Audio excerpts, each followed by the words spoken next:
Hi, I'm Catherine Court. And I'm Kimberly Court. And we're the creators of PilatesOnFifthOnline.com and the owners of Pilates on Fifth here in Manhattan. And we have a new series called Let's Get Wealthy.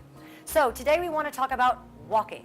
Yes, walking is very important. We do it all the time. Some people do it as their fitness routine, which is great. But most of us walk for errands, like we're running errands, we're running here, we're running there. And you can get a lot out of walking just by paying attention to three things. It's posture, gait, and the intensity. So we'll start with posture, and we're going to use Catherine as our test person, and we'll line her up in the middle.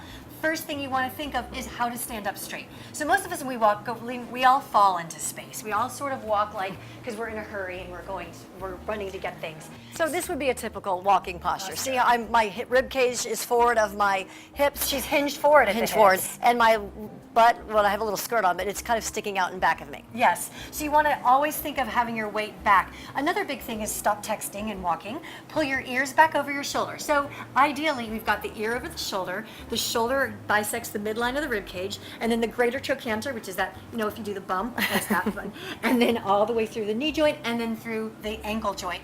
And that's how you'd like to walk. So another way to think of it is you've got a string on your sternum pulling you up, but that same string makes a diagonal line through the back of your sacrum so that you're anchored like a dinosaur tail, like your Tyrannosaurus Rex. A dinosaur tail. Yeah, so we can walk around feeling like dinosaurs. That's perfect. So you walk around and it's heavy, so you're weighted back there. But that's a good point. I often tell my clients, think that you have a weight belt on and it weighs 100 pounds more in the back than it does in the front. But you're lengthening up out of said weight belt. So as you have your hips heavy, you're lengthening your spine. Last part of posture is those hip bones here. They're like your little headlights that point straight ahead. So Catherine, do it wrong, point your headlights to the floor. No, we do not want that. We want them pointing straight ahead. So if you almost think that your hips are leading you and your shoulders are back and your ears are over your shoulder, not texting, you have great posture. Right. So what we'd like to say is that you're pushing the space away. You're pushing the air away with each space as opposed to falling into it. And that way also you'll get the back line of your body toned a little bit more too. And another way to do that is with gait. So we'll trade places. So with gait, there's one easy thing that you can do with gait. Actually, Kimberly, step back 1 second. Yeah, so we're just going to give you more steps.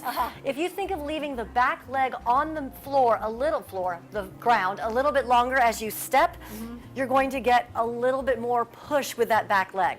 So what we also want to think of with that is come right to center. We have a lot more hip extension available to us than we think. And what we mean by hip extension, that's when the hip goes backwards, when the leg goes backwards. Right. We call that hip extension. Without this, because we don't want that. So when she just said, I'm going to give for myself to hold on if she needs to, look how much, so maybe stand in front of a mirror, look how much you can swing your leg without anything moving. You want to have that much range when you're walking as well. So Kimberly's going to take a few steps back, walk in slow motion. Now don't walk this way because people would think you're strange, but you want to make sure that your hip bones are leading the way and you're leaving the heel on the ground a little bit longer than you normally would. As opposed to what we tend to do, which is sort of like, just shuffle. power through. I'm guilty as well. Yeah, we all like shuffling through. We want to get the range of motion in our feet also. Yes. And then lastly, we have intensity. And this applies more to if you're using walking as your form of cardio, which is grand. We think walking is one of the best forms of cardio ever because everyone can do it. Right. But if you get your little playlist going and you have some slow songs and some fast songs and some pace is moderate and then you have some more intense, faster paces, that will give you a better workout. It will. So the thing to do is obviously when it's a little bit faster and you're maybe huffing and puffing, it might be harder to remember the posture and the gait. So then when you slow down again, you get your breath, think, okay, I'm going to be more mindful of my posture and my gait, and then when it powers up again, you can work on your cardio. And needless to say, if you live in a neighborhood and you're walking on a lot of hills, when you're on an incline, this will happen. Yes. So that's natural. You're on an incline and you're powering up a hill. Make sure when you get back to your flat that you pull yourself back up into the upright posture.